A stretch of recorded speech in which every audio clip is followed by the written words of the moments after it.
possam ter um bom sábado e que vamos iniciar o nosso culto louvando o hino 499.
Agradecia, portanto, a todos os irmãos que se puderem ajoelhar o favor de fazer.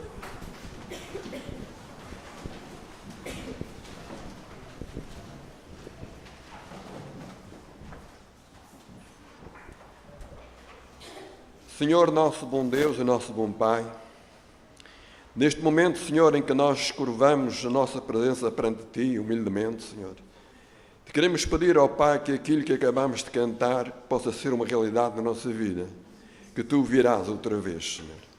E virás, Senhor, para nos levar para uma pátria, Senhor, melhor do que aquilo que nós imaginamos. Ó Pai, dá-nos o privilégio, Senhor, de pertencermos a esse povo que herdará essa terra, Senhor. E ajuda, Senhor, para que cada um de nós possa, na verdade, pôr a sua vida em prática para contigo, para que não possa ser achado despercebido naquele dia, Senhor. Ó Pai, te pedimos uma bênção especial também sobre o orador desta manhã.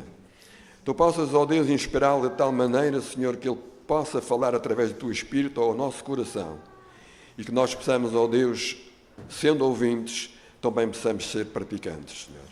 E que, Senhor, nós possamos, na nossa vida, Senhor, sentir a presença do Teu Santo e Divino Espírito Santo, para que possamos, ó Pai, cada vez mais olharmos para Jesus como autor e consumador da nossa fé.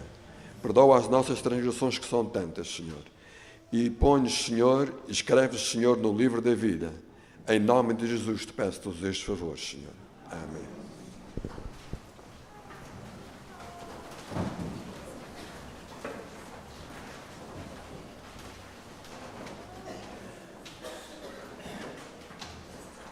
E neste momento vamos fazer o levantamento dos dízimos e das ofertas.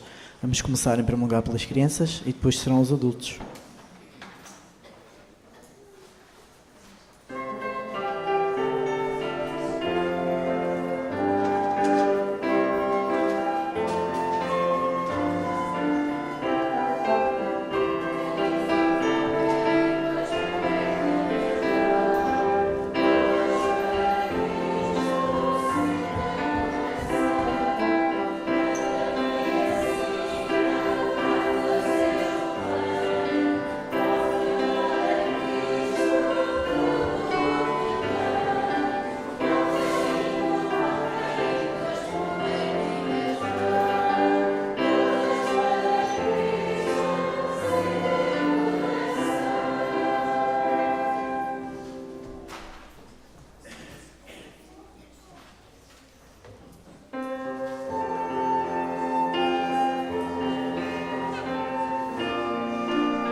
Querido bom e amado Pai, quero-te pedir para que todos os dízimos e ofertas que foram aqui depositados na tua Santa Casa possam ser para o engrandecimento da tua grande obra, Senhor.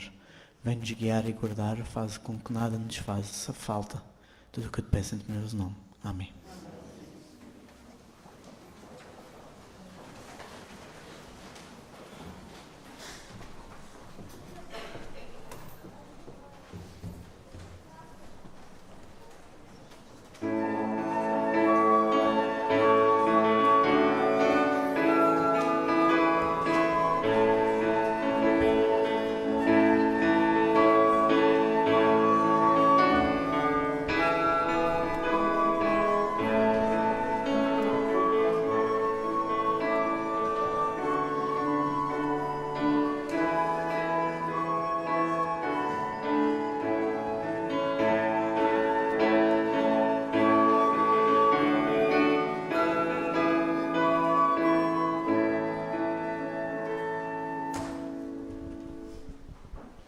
Bom dia, príncipes e princesas de Deus. Estão felizes hoje? Hoje é sábado, estamos muito felizes e estamos na casa do nosso Pai, que é Deus. Eu vou contar-vos uma história que é muito pequenina, mas que tem uma mensagem que é muito grande. Uma história que o meu pai me contava quando eu era pequenina, assim como vocês. E é uma história que me impressionou muito e que fiquei sempre a pensar sobre isto. Sabem que eu nasci na África do Sul e é um país grande, que tem muita agricultura. E havia um agricultor que tinha grandes extensões de cana-de-açúcar para fazer açúcar. E um dia ele e o seu filho, que se chamava Hans, que tinha assim 7 ou 8 anos, foram ver como é que estava a cultura da cana-de-açúcar, se estava tudo bem. E sabem que as extensões são muito grandes e as pessoas levam a cana-de-açúcar para as fábricas em comboios, e eram comboios a vapor. O pai do Hans estava no meio das canas de açúcar e o Hans foi-se afastando lentamente, atrás de uma borboleta, atrás de um gafanhoto. E quando ele viu, estava em cima dos carris dos caminhos de ferro. E ele achou piada aquelas pedrinhas que há no meio dos carris e começou a jogar as pedrinhas para as canas. E estava a achar muita piada e estava muito distraído. O seu pai, que viu por cima das canas de açúcar que havia uma coluna de vapor que vinha a caminho. O que é que vocês acham que era? O comboio. E ele só teve tempo, que o Hans não consegue vê-lo, que ele está a meio das canas, de gritar: Hans, deita-te já! E o Hans o que é que fez? Perguntou: porquê, pai? Não me apetece. Agora? Estou a brincar. O que é que o Hans fez? Jogou-se para o chão imediatamente. O que é que vocês acham que aconteceu? O comboio passou e o Hans estava deitado nos carris, e os comboios a vapor são altos e não lhe aconteceu nada. Claro, quando o comboio passou, o Hans levantou-se a tremer, morto de medo, porque não foi uma experiência agradável, com certeza, mas ele salvou-se. Qual é a mensagem que nós devemos levar para casa?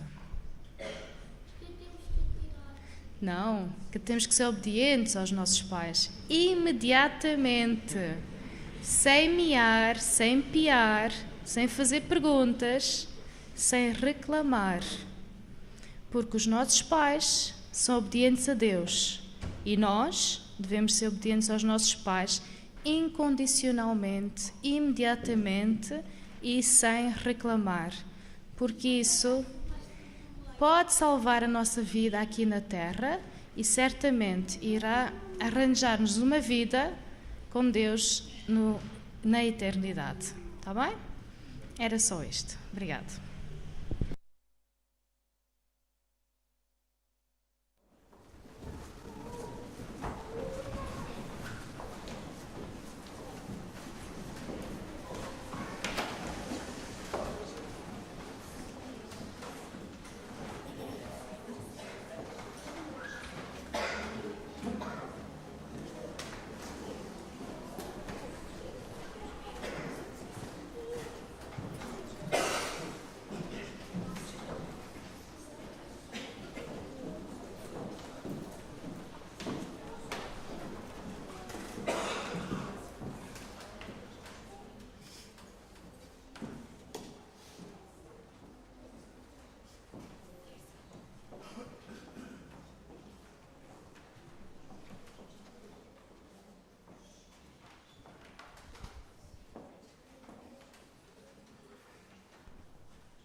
que lembres de mim.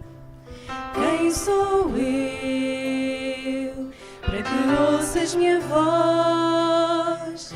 Não sou ninguém, sou apenas pó, mas todo dia estás a me esperar.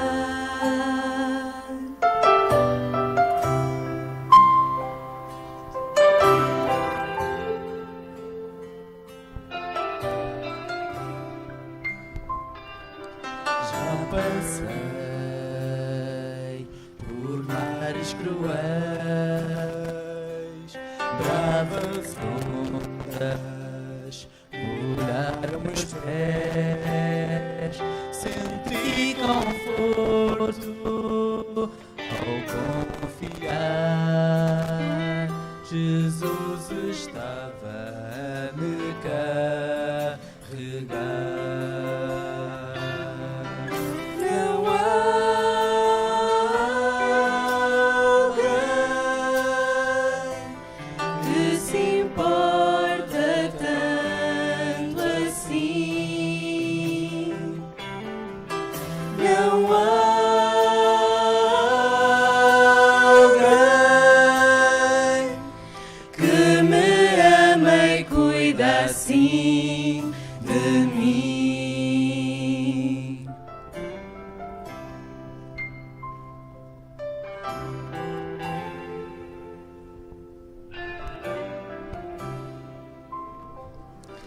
Tantas vezes eu fiz chorar, busquei por algo, esperando encontrar. Mas ao voltar, pude perceber, junto de Cristo é o meu lugar. Não há alguém que se importa tanto assim. Não há alguém que me ama e cuida assim. Não há alguém que se importa tanto assim. Não há alguém que me ama e cuida assim de mim.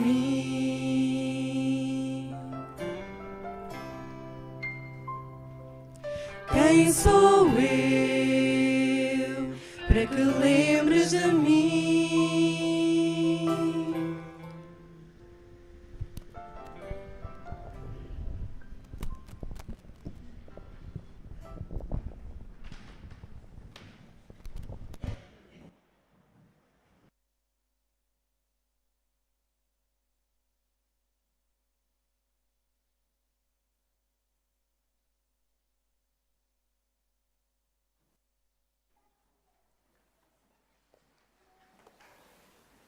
Nesta manhã eu sou portador de cumprimentos de uma igreja com a qual tive a oportunidade de estar durante esta semana. Os cumprimentos das igrejas de Porto Alegre e Ribeira de Nisa, com quem, ou irmãos com quem tive a oportunidade de estar. E eles recomendaram que pudesse trazer à Igreja do Funchal as saudações destes irmãos do outro lado do canal oceânico, que estão como nós também, na mesma sintonia, esperando ver Jesus voltar. Alguns irmãos de lá são conhecidos de certos irmãos aqui, de maneira que cada um de nós, conhecendo ou não os irmãos que estão naquela igreja, ou naquelas igrejas, que possam sentir-se, portanto, carinhosamente cumprimentados.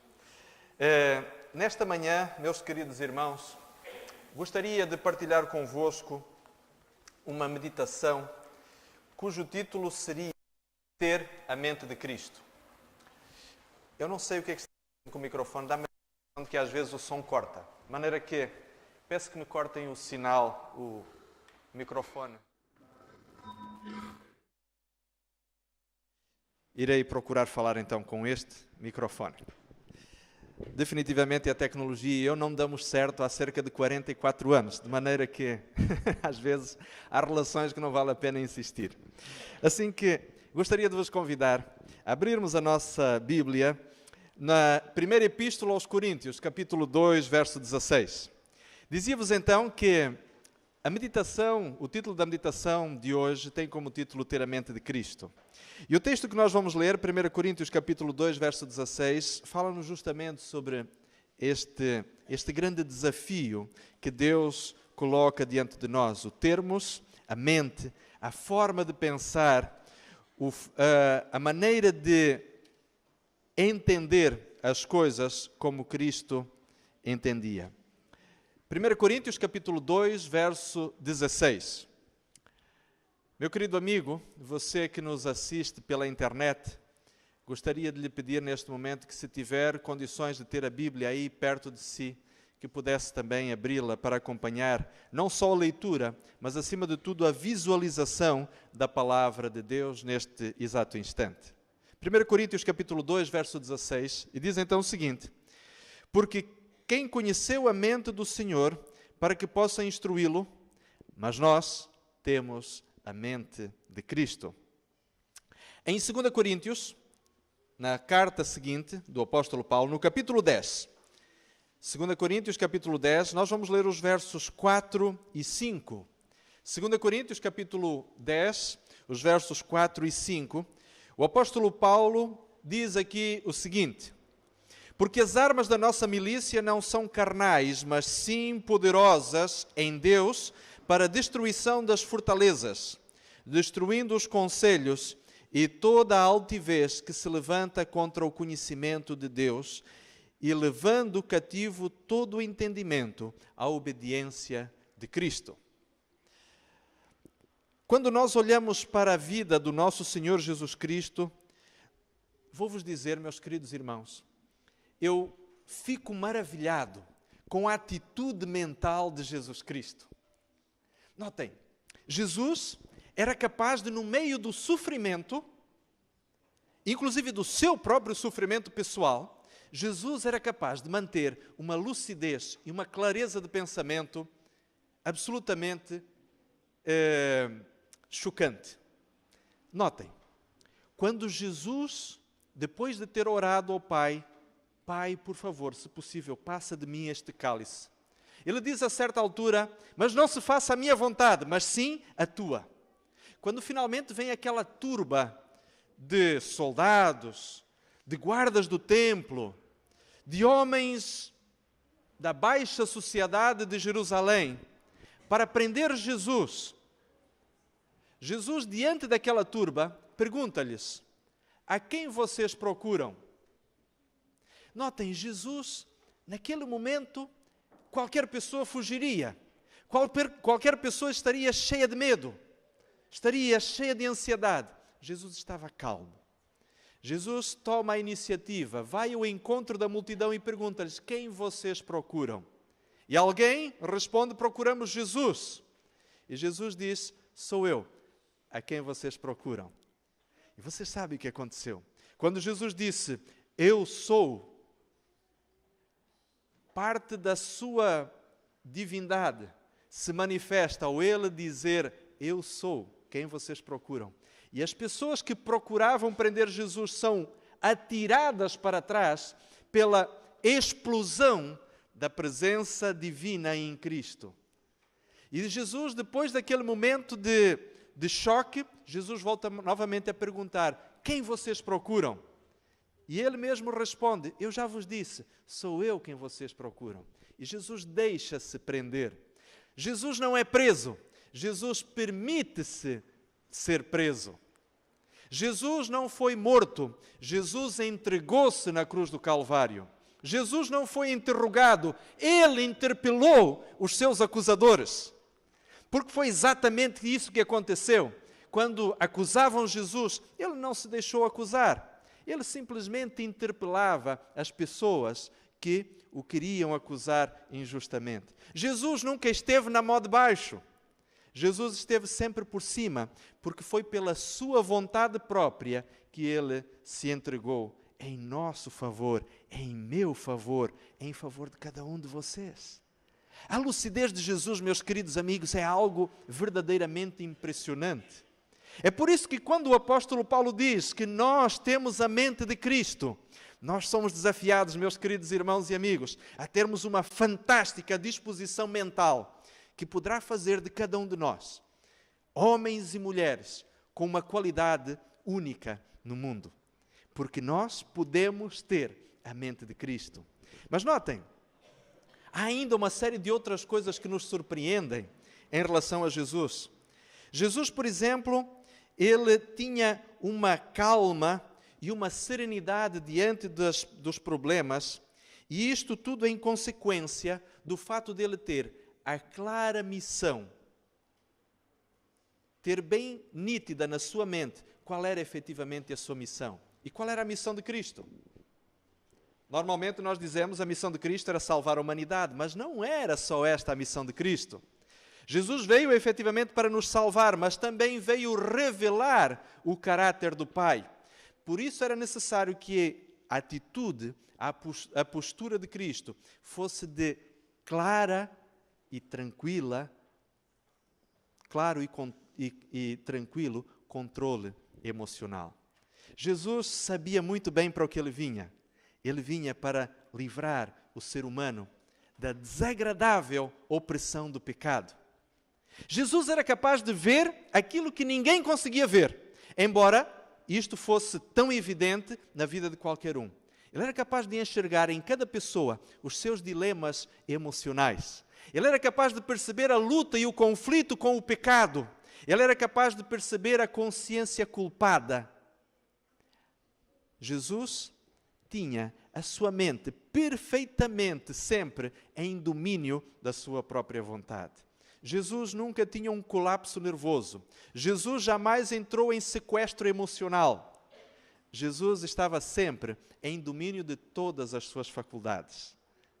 E nós somos convidados a ter a mente de Cristo. Meus queridos amigos, este tipo de domínio emocional também é possível na vida daqueles que querem seguir a Cristo. Porque esta é a promessa que a palavra do Senhor nos faz. Sabe, meus irmãos, quando Jesus disse a certa altura, nós tivemos a oportunidade de estudar isto no sábado passado, na meditação de sábado, recordam-se? Quando Jesus estava na casa de Zaqueu, ele disse, porque o Filho do Homem veio buscar e salvar aquele que se havia perdido. Esta era a sua missão, esta era a sua visão, esta era a perspectiva que regia e motivava Jesus em cada momento da sua vida. Por isso, para Jesus não haviam conflitos, por isso, para Jesus não existia confusão mental, tudo era muito claro. Ele tinha vindo para salvar, ele tinha vindo para revelar. E meus queridos amigos e irmãos, será que nós também não podemos ter a mesma perspectiva? Será que nós não podemos também ter esta mesma lucidez? Agora talvez alguns se perguntem, de onde é que vinha de Jesus esta consciência tão nítida do dever?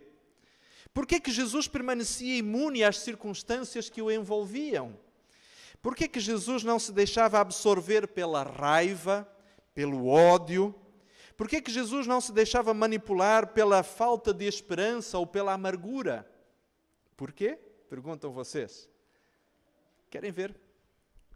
Abra a sua Bíblia, no Evangelho de São Lucas, no capítulo 2, no verso 49. Olhem só.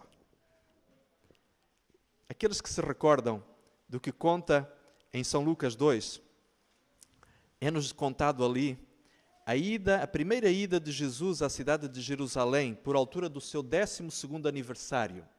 Jesus assistiu à primeira Páscoa. E a Sra. White diz-nos que quando Jesus assistiu à Páscoa em Jerusalém, ele sabia claramente que aquele cordeiro que estava a ser sacrificado representava a ele mesmo. Quando os seus pais, depois de 3 dias angustiantes, o encontraram, numa das salas do templo, numa das salas dos arredores do templo, Jesus respondeu-lhes da seguinte forma: por que vocês me procuravam? Não sabeis que me convém tratar dos negócios do meu Pai? Por que Jesus tinha uma visão tão tranquila e serena? Ele sabia muito bem ao que ele tinha vindo. Ele tinha a consciência que a única razão pela qual ele existia era para servir o Pai. Meu querido amigo e irmão, você tem consciência de que Deus o chamou um dia das trevas para a sua maravilhosa luz, porque Ele tem um plano para você? Você tem consciência disto? Você vive conscientemente isto a cada momento, a cada hora do seu dia? Enquanto esta não for a nossa experiência, nós não poderemos ter a mente de Cristo. Não poderemos viver as bênçãos de sermos verdadeiramente cristãos. Porque tudo implica em uma mudança de mentalidade. Tudo implica numa reestruturação do funcionamento da nossa mente, dos nossos pensamentos, da nossa forma de entendermos as coisas, de percebermos aquilo que existe ao nosso redor. O Salmo 121, um texto muito conhecido de todos nós, diz: eleva os meus olhos para os montes, de onde virá o meu socorro? O meu socorro vem de quem? Vem do Senhor que fez os céus, a terra e o mar. Bem, então a pergunta é: como é que podemos ter a mente de Cristo? Eu gostaria de convidá-lo a abrir a sua Bíblia, por favor, na Epístola do apóstolo São Paulo aos Filipenses. Filipenses capítulo 4, verso 8. Filipenses capítulo 4, verso 8. Como podemos ter nós, como pode cada um de nós ter a mente de Cristo? Filipenses capítulo 4, verso 8. Diz assim: quanto ao mais, irmãos, tudo o que é verdadeiro, tudo o que é honesto, tudo o que é justo, tudo o que é puro, tudo o que é amável, tudo o que é de boa fama, se há alguma virtude e se há algum louvor, nisso pensai.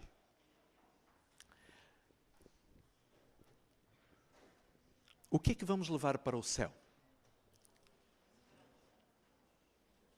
O que levaremos para o céu, meus irmãos e amigos? O caráter. O caráter é a única coisa desta terra que vamos levar para o céu. E eu agradeço muito a Deus porque eu não vou levar a minha calvície, as minhas orelhas, nem o meu nariz torto. Entre outros defeitos pessoais. Vamos levar apenas o caráter. Como é que é formado o caráter? Notem, o apóstolo Paulo diz claramente: tudo o que é puro, tudo o que é louvável, tudo o que é de boa fama, pense nisto. Os nossos pensamentos resultam das nossas palavras e nas nossas ações. Nós não dizemos nem fazemos coisas que não pensamos. Alguém dizer que eu falo primeiro do que penso, desculpem, isto não é verdade. Pode ser muito rápida a transição entre os pensamentos e as nossas palavras. Podemos ser muito impulsivos, mas não reagimos ou não agimos sem pensar. Porque as nossas ações são resultantes dos mecanismos que existem dentro da nossa mente, dentro do nosso cérebro. Nós não somos como o rabo da lagartixa, que depois de cortado ainda continua a bater de um lado para o outro. Então, se os meus pensamentos são aquilo que resulta nas minhas ações e nas minhas palavras, eu tenho que ter a consciência de que os meus atos, quando repetidos frequentemente, eles vão se transformar em comportamentos. Os comportamentos vão se transformar em hábitos. Os hábitos vão alimentar os valores da minha vida e os valores são a essência do meu caráter. Ora, meus queridos irmãos e amigos, se o caráter é a única coisa que vamos levar para o céu e os pensamentos é que são responsáveis por tudo aquilo que são palavras, atos, comportamentos, hábitos e valores, então eu tenho que, para ter um bom caráter, eu tenho que controlar os meus pensamentos. 1 Tessalonicenses, capítulo 5. Um pouquinho mais adiante. 1 Tessalonicenses, capítulo 5, versos 16, 17 e 18. O apóstolo Paulo diz-nos que é muito importante o tipo de pensamentos que ocupam a nossa mente. Tudo aquilo que vale a pena ser alvo da nossa atenção, nisto nós devemos pensar. Se alguma coisa merece louvor, pois isso efetivamente deve ocupar a nossa mente, os nossos pensamentos. O verso 16 do capítulo 5 diz assim: regozijai-vos sempre no Senhor, orai sem cessar, em tudo dai graças, porque esta é o quê? É a vontade de Deus em Cristo Jesus para convosco. O apóstolo Paulo deixa bem claro, regozijai-vos sempre. Nós não devemos andar sempre tristes. Pelo contrário, nós devemos nos alegrar sempre, termos sempre uma atitude de gratidão. A Bíblia continua ainda dizendo que nós devemos orar sem cessar. E se em tudo nós estivermos dispostos a dar graças, então estaremos a cumprir a vontade de Deus para a nossa vida. Porque é efetivamente isto que Deus quer para si, meu querido irmão, que Deus quer para mim, que Deus quer para todos nós, para a sua igreja. Eu gostaria de partilhar com os irmãos algumas citações do livro Conselhos sobre... Ciência do Bom Viver. O livro Ciência do Bom Viver. E se me permitem uma sugestão, eu gostaria muito, não de mim mesmo, mas da parte do Senhor, meus queridos irmãos e amigos, que hoje nós tomássemos tempo para ler do livro Ciência do Bom Viver, o capítulo número 18. Este capítulo tem como título A Cura da Mente. Livro Ciência do Bom Viver, capítulo 18. Por favor, se você não tem este livro em casa, por favor, procure na internet, o texto deste livro está disponível. Leia-o com atenção. Nós vamos ler agora aqui algumas poucas citações deste capítulo. Um capítulo verdadeiramente esclarecedor em relação a muitas questões, mas que era muito importante que cada um de nós, para poder entender o princípio até o final do contexto, pudesse ler este assunto em casa. Ciência do Bom Viver, capítulo 18. Por favor, não esqueçam. Então, vamos ler algumas citações. Ellen White, a respeito da questão da cura para problemas de natureza emocional. Ela diz o seguinte: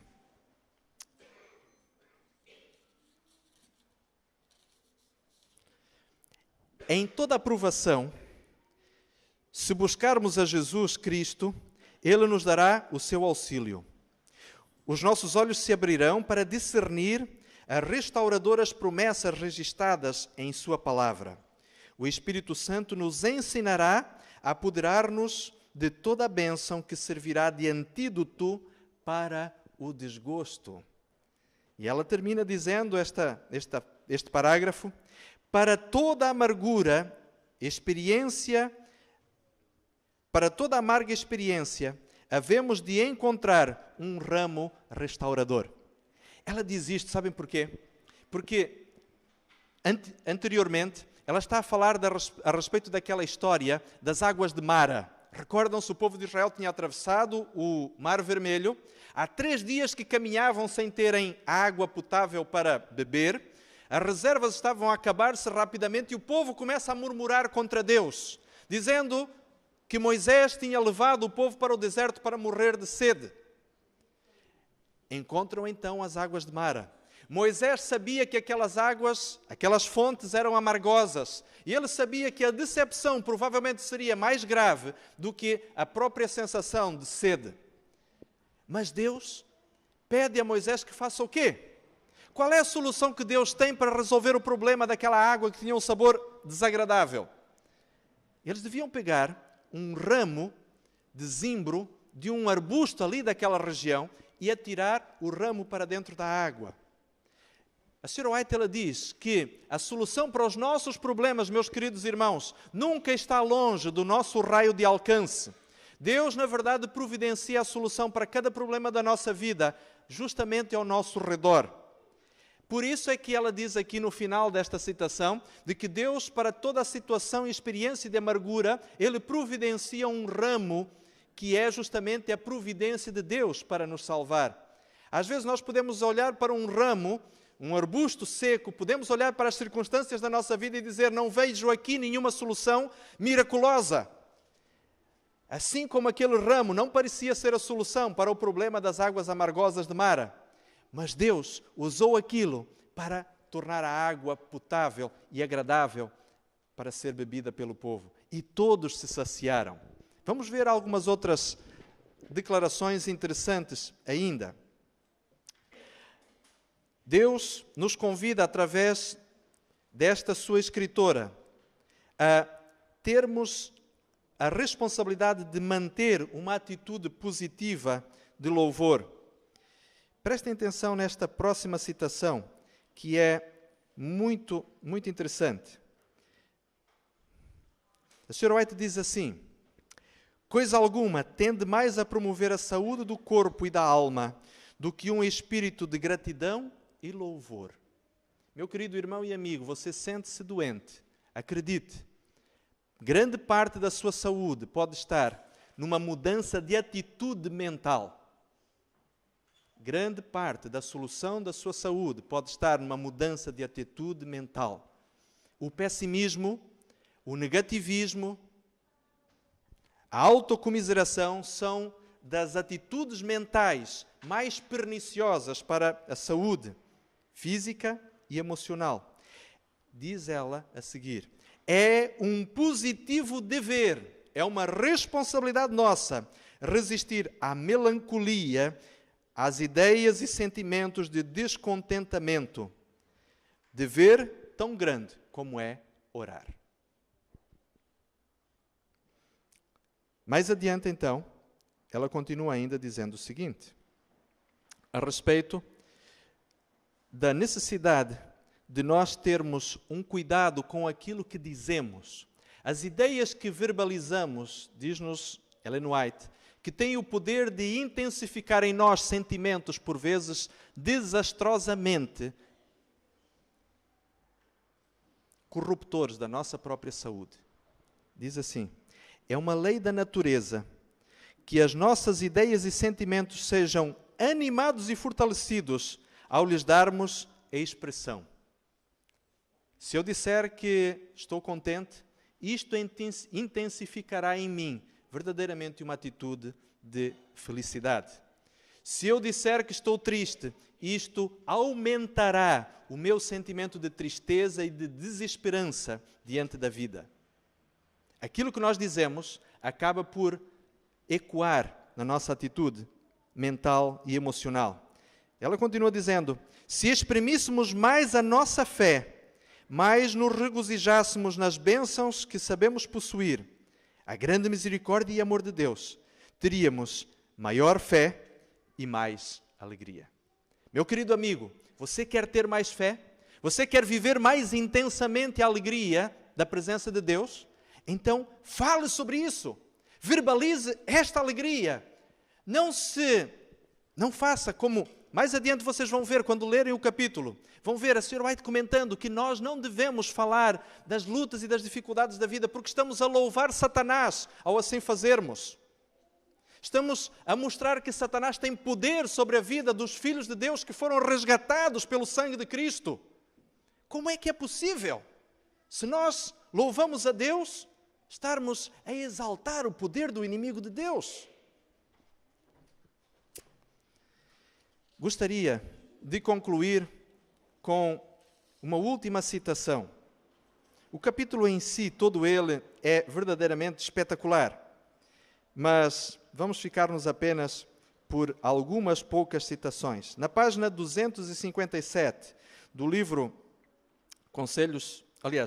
Ciência do Bom Viver, a Sra. White fala-nos a respeito da necessidade de nos focarmos nas bênçãos de Deus e na sua providência demonstrada na nossa vida.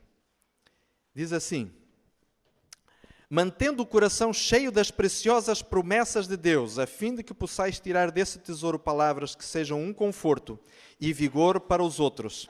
Isso vos circundará de uma atmosfera que será benéfica e enobrecedora. Se nós mantivermos a nossa mente focada nas promessas de Deus, nós seremos cercados por uma atmosfera de crescimento espiritual e enobrecedora para a mente, para o nosso próprio espírito e para as pessoas que estão ao nosso redor. Isaías capítulo 58.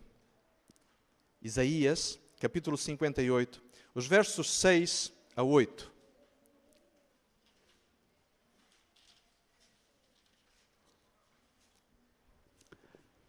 Eu vou-vos ser muito honesto. Até esta semana, eu nunca tinha lido este texto sob a perspectiva que o entendi nestes últimos dias. Isaías capítulo 58, os versos 6, 7 e 8.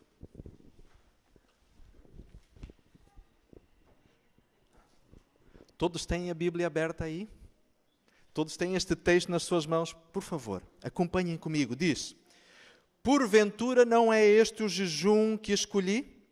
Que soltes as ligaduras da impiedade e que desfaças as ataduras do jugo e que deixes livre os quebrantados e despedaçados e que despedaças todo o jugo?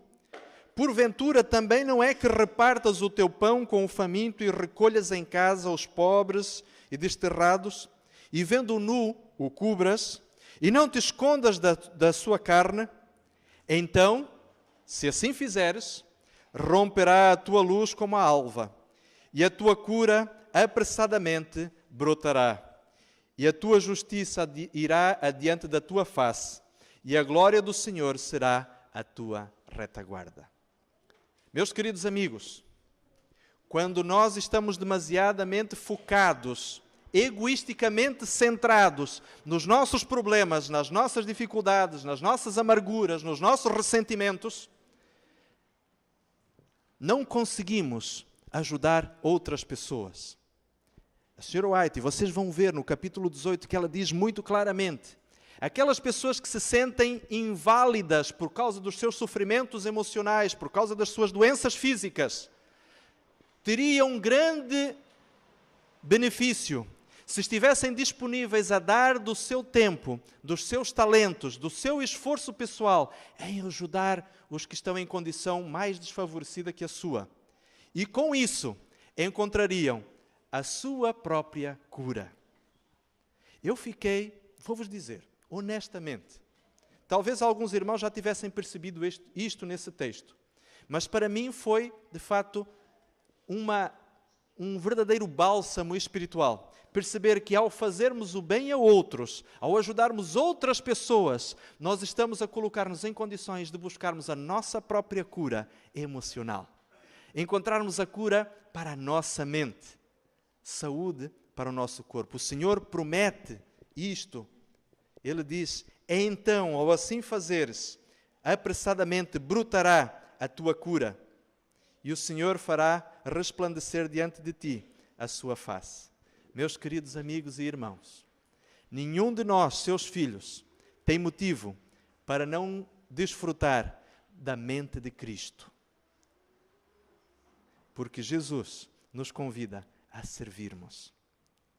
Nos convida a estarmos dispostos a colocar os nossos pensamentos em coisas boas, em coisas louváveis, em coisas diretamente vindas, diretamente do trono da graça de Deus.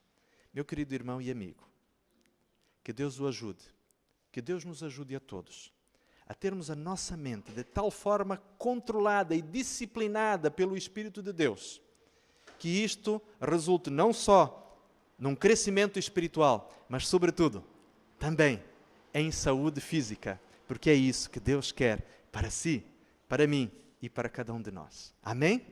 Amém.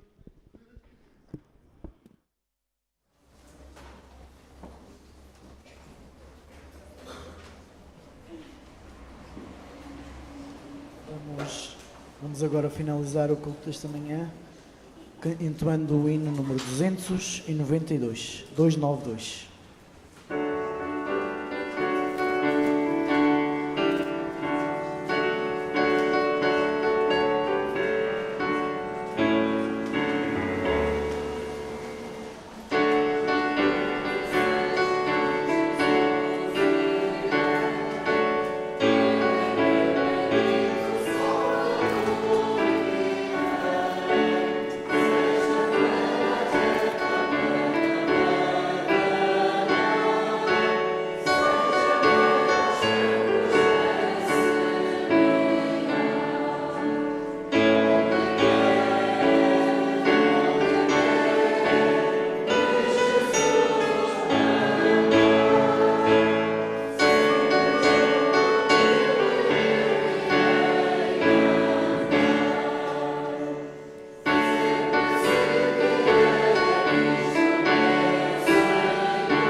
Nosso bondoso Deus, nós fomos interpelados nesta manhã pelo grande convite que Tu nos fazes de termos a mente de Cristo.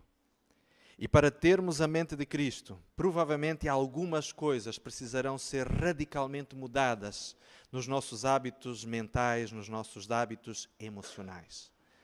Senhor, precisamos ter uma atitude de louvor ao Teu nome.